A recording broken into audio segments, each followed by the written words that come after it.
but I use contact cement. Yeah. You apply the contact cement on both surfaces, let it dry for somewhere around a few minutes, depending on the weather condition maybe, and be careful when you put the two together. They do have a roller that you can use. Also, depending on how large your project is, you may want to have somebody help you apply it, because one person can hold it and then you can start to roll it or wherever a flat board. The problem is, as soon as you touch any spot, maybe 2 or 3 square inches, you're not going to get it off. You'll tear the veneer off. So you want to get a solvent-based, if you can, over a water-based adhesive. I just find that the solvent base is stronger, it dries faster. I'm not a big fan of all the water-based finishes now. They might be okay, but I'm kind of old school. But when I ordered now this raw veneer, the guy told me not to use contact glue for raw veneer. Yeah. why? Did you ask him why? I don't remember. Okay, maybe I should say, a lot of the information, I mean, you ask 4 different woodworkers how to do something and you'll get 19 answers. So all of this stuff that we're talking about is our opinions. I haven't done that much veneer, but what did the guy at the store suggest you use? Well, I called the guy online. It was I forget. It was one of the more popular veneer websites that's recommended. Veneer Supplies or something. And so I know I have to have the backing, veneer for the other side. But then I told him I was going to use the contact cement. And he said, no, not with raw veneer, don't do that. And so I don't remember really what he said. Well, I would also mention that when you put the adhesive on, don't put a lot. A thin coating is ample, because 2 surfaces will have it. And, if you put a big blob, and then you put your veneer on it, you're going to have a bump in the middle. So you have to be, But now, is the paper back veneer better to use? The only veneer I've ever done is I used the paper back, and then I used I think I used hide glue, but that's really that's tough. I did that 20 years ago, and it's very time consuming. So it's not something that I do on a regular basis, but experiment, learn, and then after you do it, come back on here and share it with us. We're always willing, interested in learning and hearing what people do. I've been real fortunate. I've had Ed, Ed and I get together a lot, and we talk about these things, procedures, and that sort of thing. So, somebody else have a quick question, or? All right. Actually, does anyone else have experience with veneering and Yeah. have an opinion? Because we like all the different opinions. So, and I've done some veneering, and the one cabinet that I have, I've done with the solvent base, and it's lasted. Still in the kitchen. It must be 55 to 58 years already. Yeah. What can you say? Nothing wrong with it. I did a bent lamination chair with Wengi. I bought Wengi veneer. Yeah. I did it 3 years ago, and I go over there and I touch the seat once in a while and make sure it's solid as a rock. It didn't have any backing on. So. I think solvent veneer is the way to really go. Yeah, typically, usually. So, again, Dennis made the comment, experiment. Right. It's always good to take a small little piece and try it, and let it set for 3 or 4 days, and then try to peel. If it doesn't peel off, you're good to go. It's not going to go anywhere. We can't get solvent base in California right now. It's very hard to get. Really? No, I can't get anything in California. A lot of stuff Well, is. you've got all the wood there. The East Coast doesn't really have the lumber that you have there. I know, because I used to go out there with my brother, and we used to go to the beaches up in Oregon and that, Yeah. and get slabs like I could not believe. By the way, good question. Yeah, Okay. somebody out, one of you guys asked about bending wood. Yeah. I chuckle because Ed and I have been making bent laminated furniture for the last, 10 years? How Is about it- 40 years? Yeah. The rockers on the rocking chair Yeah, are yeah. bent laminations. And Right. yes, we don't use the steam bending or the vacuum bags. We primarily make a bending form. Right. They're not expensive to make. Some MDF, Go maybe get one. depending on the width of your the piece. A couple, 3, 4 pieces of MDF laminated together, cut it out on a bandsaw. But I actually came up with an Excel worksheet for the thickness of the wood versus the bending radius. Both my experience and some information on the internet, but obviously the tighter the radius, the thinner the strip of wood has to be. Right. So, as an example, I know for a fact that if you're gonna do a 9-inch,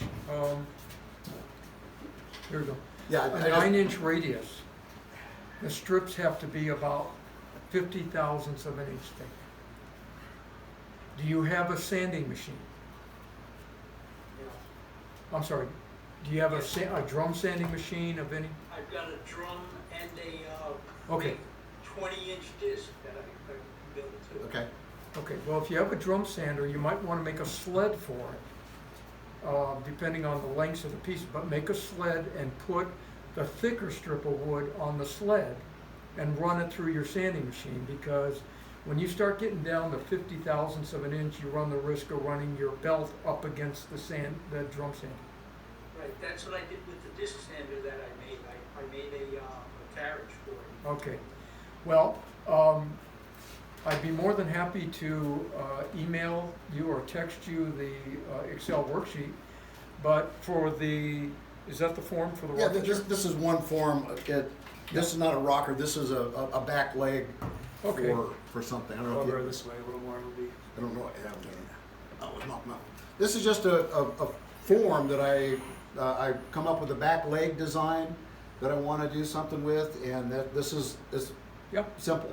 and these are the pads, and you just put clamps on them.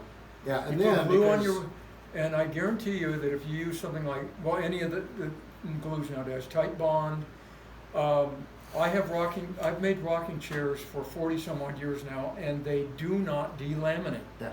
They will not Right, come I apart. know that, but my thing isn't for the rockers. I guess it was in 72 or 73, I've been fine woodworking. Yeah. That's the magazine that I've been getting ideas out of, and then I designed my own thing out of that. Uh-huh. But the compound complex bends that they do. Oh, Like some okay. of these backs of the chairs, Yeah. they have the Okay. slats that start in one direction, and it has a bend to the back of it. Yep. I don't Oh, know. how okay, they that's do that. something That's- different. Yeah, that's a different breed of cat. Yeah.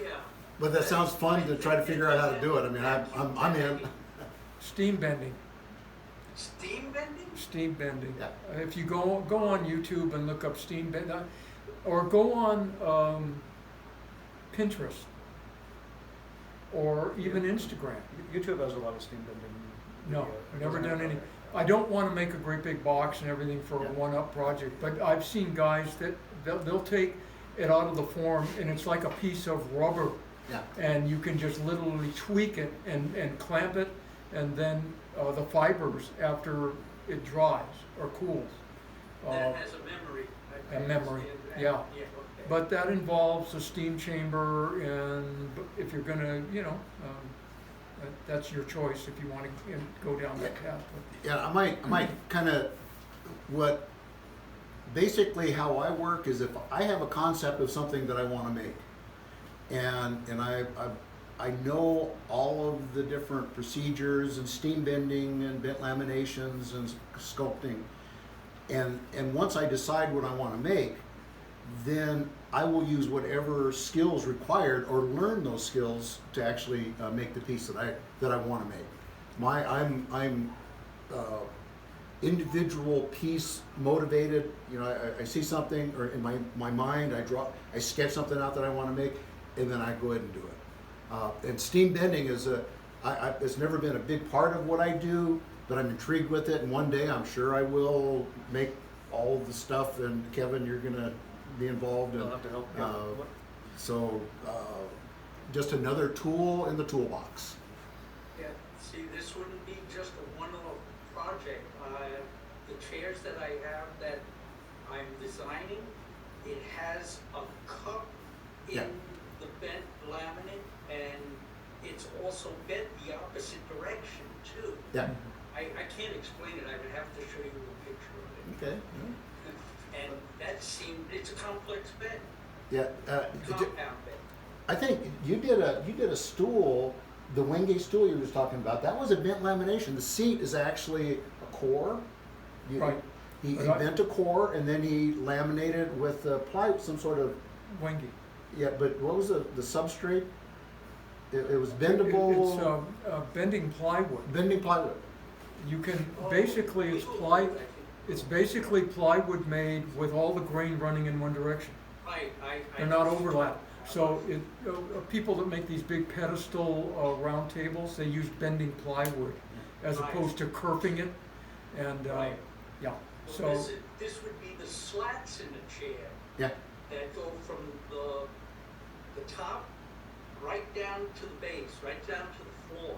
Hmm. And it's got that compound bend in it, and that's where I'm stuck figuring how to do that. I Okay. don't know how they do it So, in okay. Actually, you bring up a really good thing for Kevin. Yeah. How can we have, again, we only have an hour, but if you could email Kevin a sketch or a picture or something that you want to do, and then maybe in a subsequent one we can actually talk about it.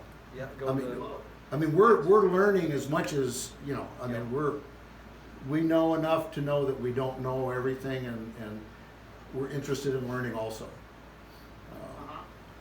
Because these slats are only about 3/8 of an inch thick. What kind of wood? This was done in maple. Yeah, 3/8 maple. how wide are the strips of wood? They start wide, about 4 inches wide at the top. They narrow down as it comes to the seat of the chair, and it widens back up and flares back out Okay. towards the floor. Well, I can almost tell you that if you made the strips of wood thin enough, Yeah. like a piece of paper, Right? okay, you can take and bend that any way you want to. It's maybe you ought to experiment with making the strips even 40 or 30 thousandths of an inch thick, and I guarantee you can take and do that with it. And then you could take multiples of it and just put the glue on it and then put it in some kind of a form to bend it the way you want to. Have you ever taken shavings off a hand plane? What's that? Cold press glue that would give you more open time, because most of the glues I use, Well, Type Bond makes an extended glue that has open time of 30 minutes. It's white. Yep. It looks just like their other glues, but it has a 30-minute open time. So, again, there's more than one way to skin a cat. that's true. Actually, I'm going to experiment with your idea, and I'm gonna make a form with a complex bend in it, and I'm going to make a piece about maybe 2 feet long, and I'll show you. Hopefully I can show you that it'll work what you want to do. See? Now I make. I am definitely going to email a picture Kev- of chair Okay. Yeah. that I want. Yeah, and we'll definitely, just keep you can message them and, you Yeah. know, for the next, this, like in 2 weeks maybe, Yep. you know, we'll be talking about this method and Ed can do that. We'd much rather do that than, Sand. yeah. Now, I'm so sick and tired of sanding. I make guitars, and the sides of the guitars I bend, and they're usually between 40 and 60 thousandths thin. Okay, and Right. they I bend made a like plastic guitar. wonderfully. So Yeah. Oh, yeah, go ahead. Another thing which he didn't mention about bending the guitars is if you wet the wood, and it doesn't have to be Right. anything elaborate, take a piece of plastic in the backyard and put your wood in and then cover it. You'd be amazed how much more you can bend. You soften the fibers. yeah, Right, Yeah, it will apply it. yeah.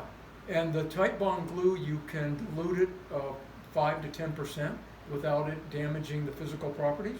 So don't worry about the moisture in your wood if you do that it's going to have any adverse effect on the bonding. All right, so we'll follow up with that in a little Okay. bit, right? Does anybody else have a question?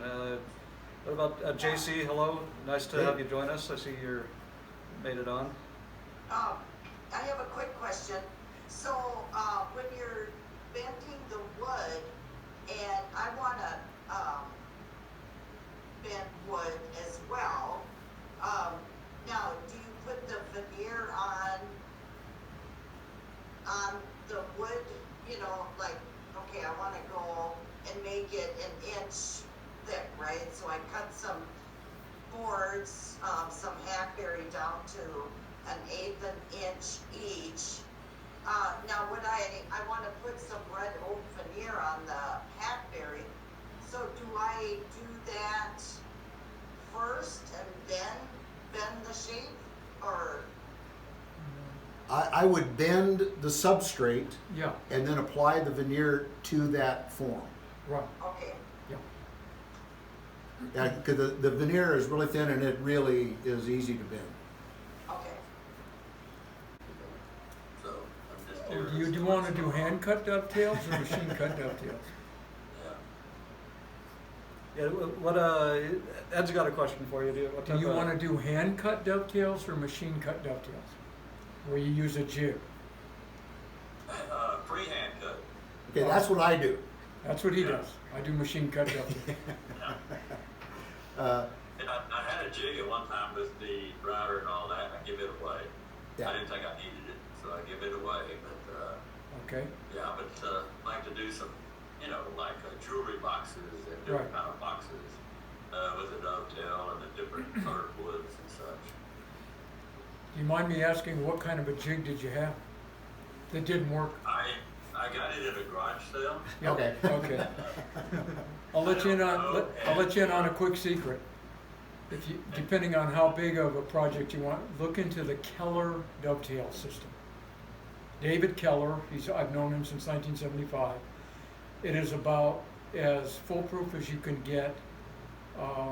I can cut dovetails on a jewelry box with the router set up in the whole box in 20 minutes.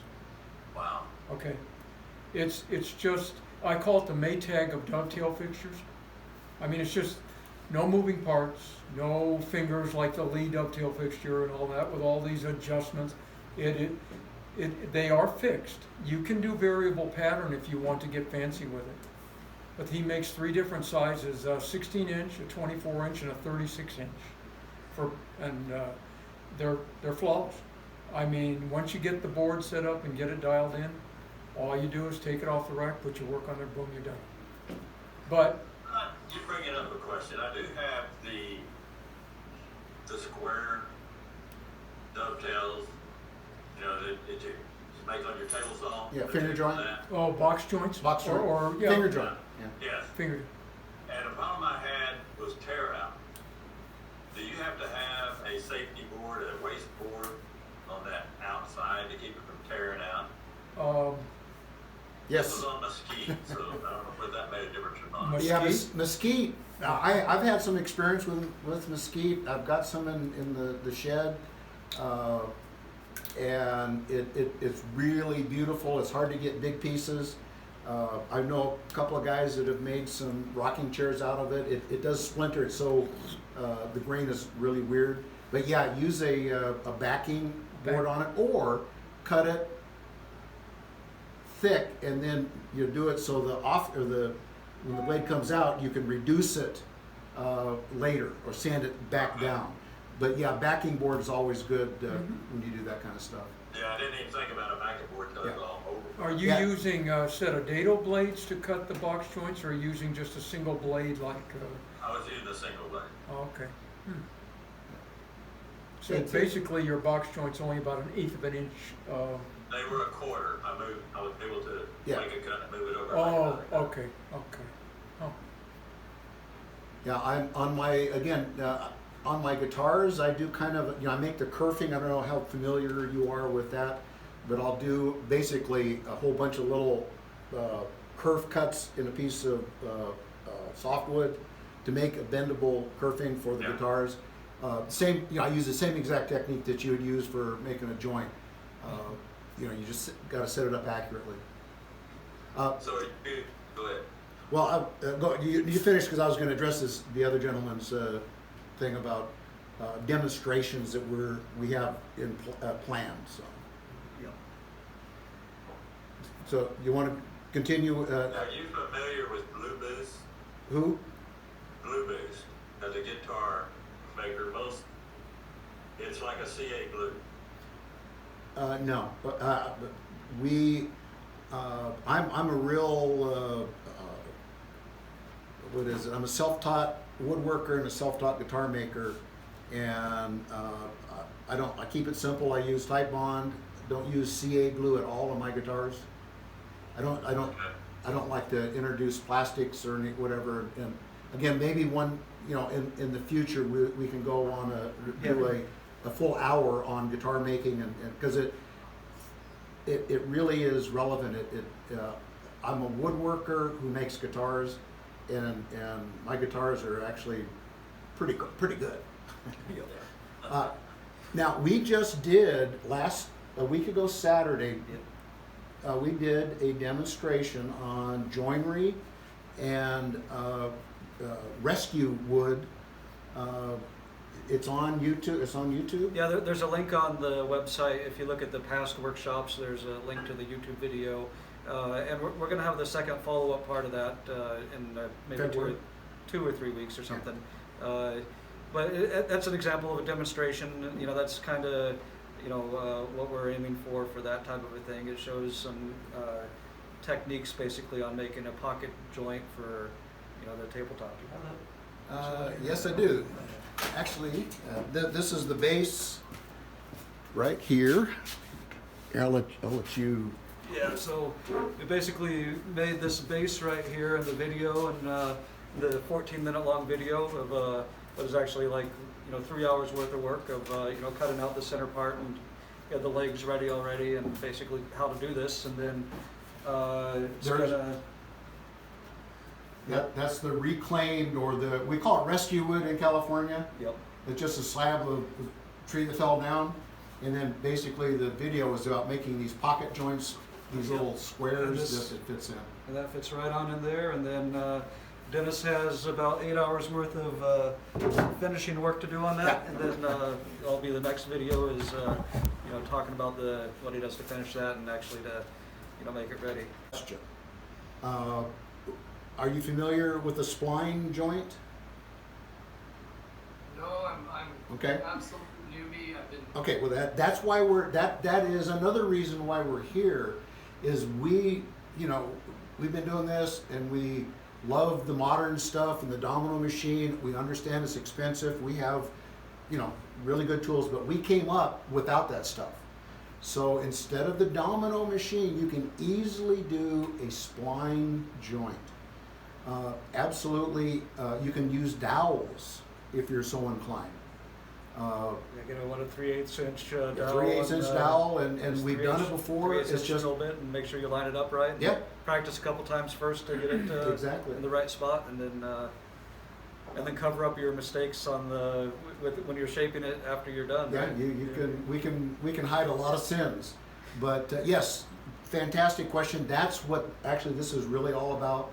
Is we operate, Ed and I operate at one level, but we've done it every way possible. Ed maybe eventually we'll talk about all the tools that we thought were the best things since sliced bread, and you buy it and use it, and you say, no, that's not any good, and what a waste. So we're going to try to keep you from making those same mistakes.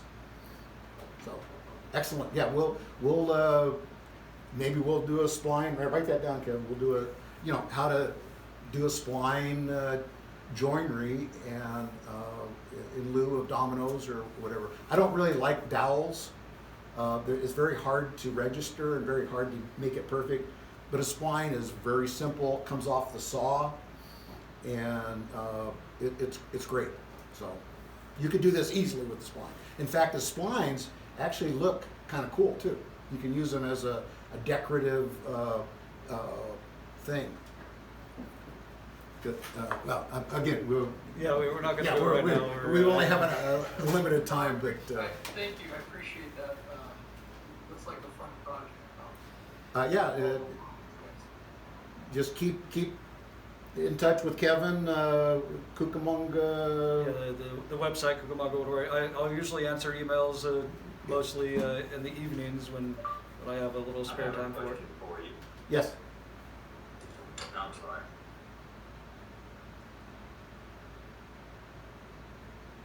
All right. Anybody else have a question? What about market? You've been here with us. Do you got any questions of any type at all, or?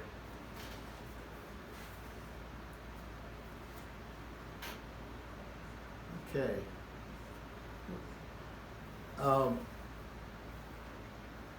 Again, this is kind of an exploratory thing for Kevin, Yep. to find out where the interest lies, and getting information, building an audience.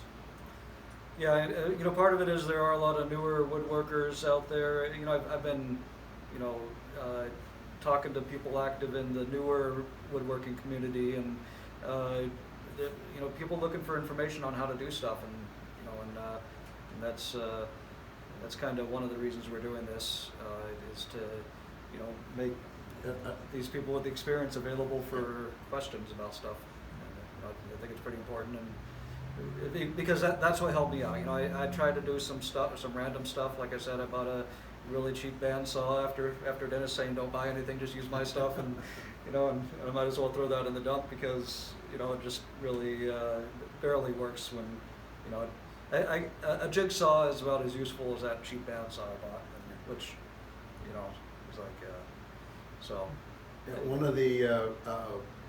one of Ed and I, one of the things that we try to really tell people is, what is it, Ed? Buy once? Buy good, buy once. Okay.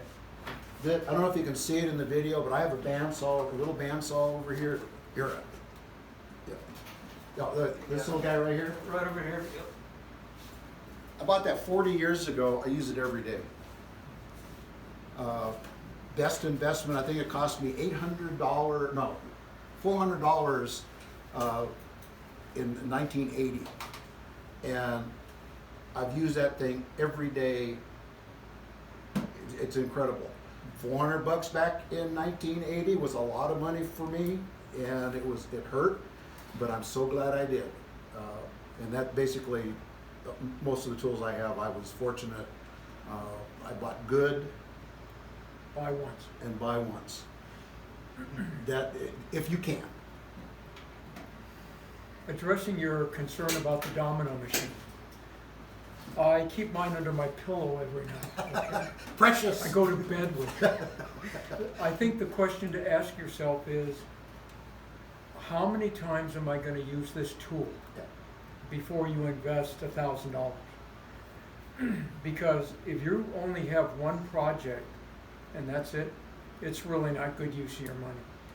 But if you think, well, I can do this and this and this and this, and it keeps going on and on and on, well, it is probably one of the most mesmerizing tools I've ever used in my life. I'd still like to take it apart and see how they did the thing. It is so accurate and so repeatable. I don't wanna go off on a tangent, but, back in. I will. Back in 1975, I made some bookcases. There you go. They looked horrible. They were for a friend, my wife's friend. I delivered them. Her husband and some friends helped me take them out of the truck, and they said, "Oh, did you make these?" And I said, "Yeah." He said, "Yeah, they look homemade." That was the turning point in my woodworking career. I said to my wife on the way home, "I'm not doing this anymore." She said, "What do you mean you're not going to do woodworking?" I said, "No, I'm going to go out and buy some good tools." And that was the turning point. So there is a degree of perfectionism that you can get washed up with. You have to be careful that you don't end up trying to make something within 1/10000000th of an inch of accuracy. You know what I mean?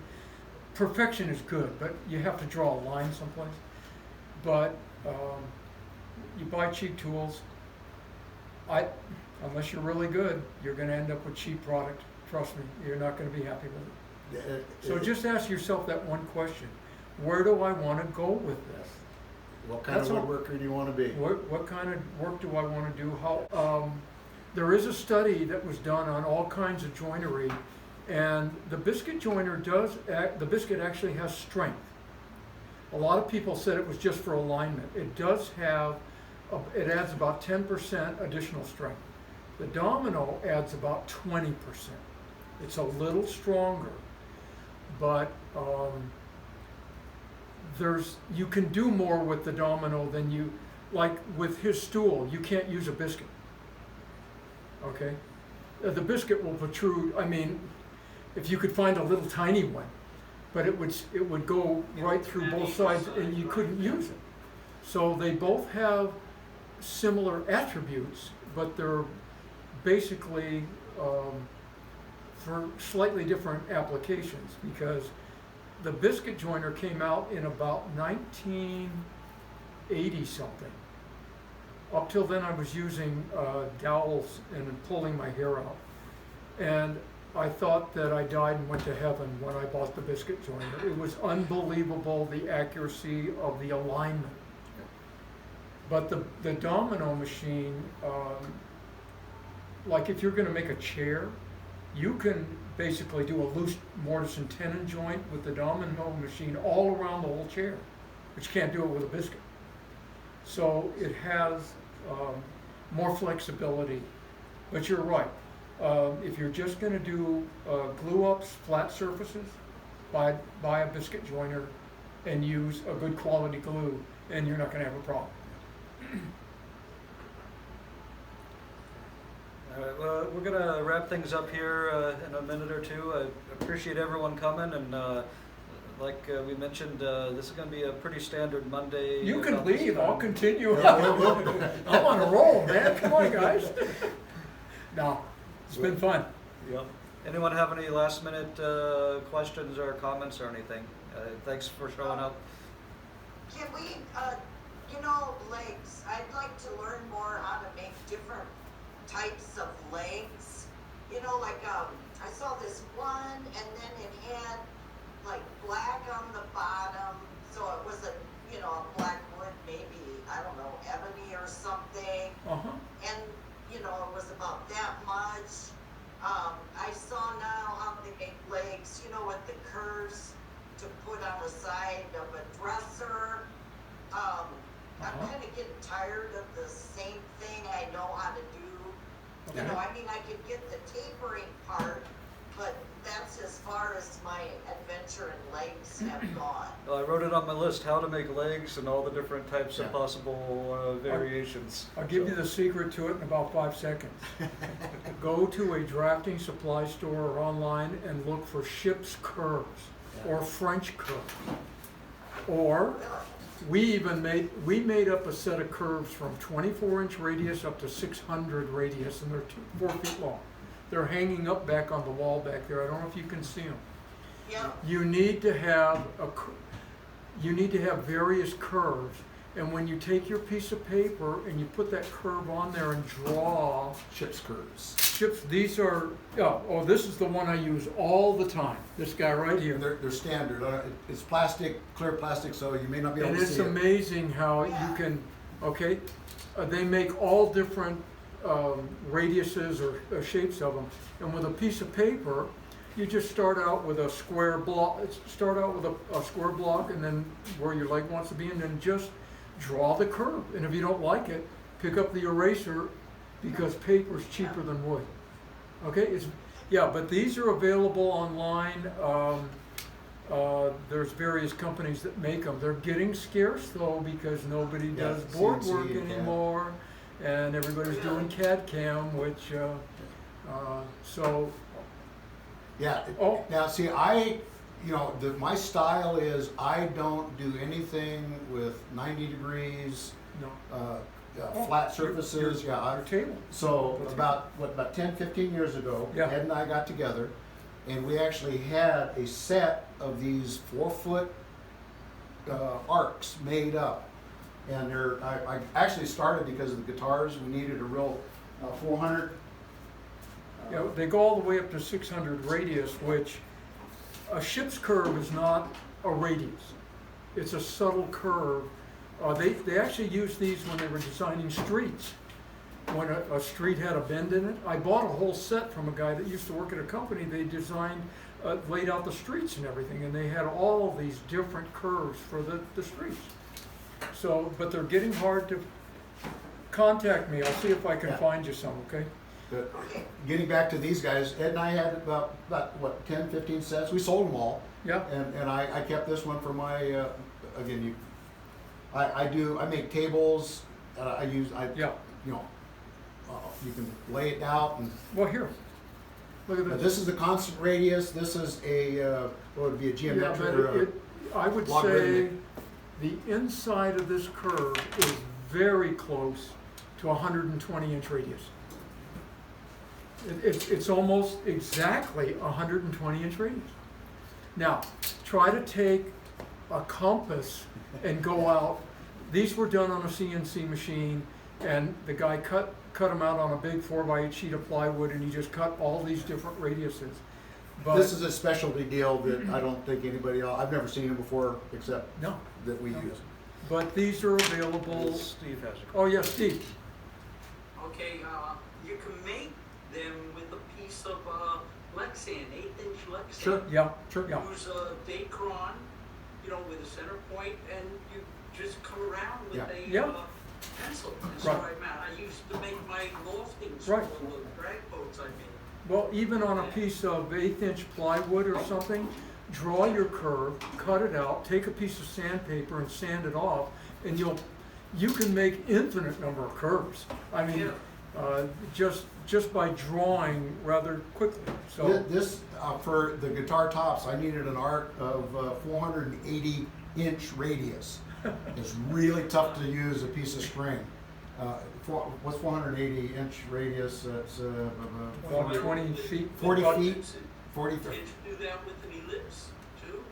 By making up an ellipse? Yeah, you could do all kinds of fancy things, but Yeah. we decided to have these guys made up, and I use them every day for design and all that kind of stuff. So I've used plywood, to be honest with you. A plastic might be expensive, to go down and buy a sheet of plastic now, it probably costs you like $25, $30 for, I don't know. I would just use a sheet of 1/8-inch Baltic birch plywood at a lumberyard, might cost you $15, $20. You could make a zillion templates, sand them off, good to go, they don't break, good to go forever. Drill a hole in the end, hang them up on the wall. I can't even find Baltic birch here. What's that? They don't have any I there. can't even find Baltic birch here for sale. Contact us, we'll ship you small pieces. I just bought a 4x8 3/4-inch Baltic birch, high quality, $116. Right. That's Oh. this table right here. That was this. I bought that for this. How about masonite? Can you get it? Can you get masonite? Yeah, that's what I use. Masonite works really good too for templates. The only thing you have to be careful of is don't bend them this way too much, Yeah, right. okay? Yeah, but in case, there's, like I said, different ways to skin a cat, and, but you can buy these online. They usually have a package of 8 or 10 of them. Just look for French curves or ship's curves. And go on eBay I bought the whole set on eBay for $80. It has like 50 of them in there. Go on eBay. In fact, I'll research it for you. I'll contact you. I'll see if I can find it. Sure. Go through Kevin, and that's the easiest Yeah. one. Okay. Biscuit joiner, you can make, it's a slotting bit for the router. With your table that you made, prior to shaping it down, you can use the biscuit joiner just by using the, not the joiner, I'm sorry, the router blade, the 1/8" blade with the biscuits, but you cut the biscuit down. Yeah. And it will work on that. Oh. Yeah. Oh. So you don't have to have dominoes. Yeah. Oh, I do. ingenuity. Yeah. You're not going to take mine away from me. I'm telling you that. Add one. You'll have to come and get it underneath my pillow. Okay. All right. Yeah, we like, actually, in all seriousness, depending on where you want to go and your Yeah. design, Ed and I did do this for a living for a while, and I think we'll close on this note. Yeah. Ed and I, in Orange County, California, they have a woodworking show. We usually entered in there, and Ed and I, we kind of argue with one another. We'll usually walk away with most of the first and second place. Another prizes. first place. Another first place. and I don't say that out of ego. I just say that out. We do things that a lot of people haven't seen before, I think. I think what Dennis is saying is we are extremely passionate Yeah. about woodworking. We love it. We take it seriously, and we're problem solvers. That's all. I'll end on that. And willing to talk for the next For hours and hours and hours. Yeah, for we're the next not couple afraid to Mondays share about the anything. same time, so- Nothing's proprietary. So yeah, have any questions at all, no matter basic Yeah, I got or one. yeah. Will you be emailing us every Monday this link to go to the meeting? That's my plan, unless you send me a email saying you don't want the emails anymore, then I'll stop. But Okay. yeah, that's my plan. Is everybody? Great.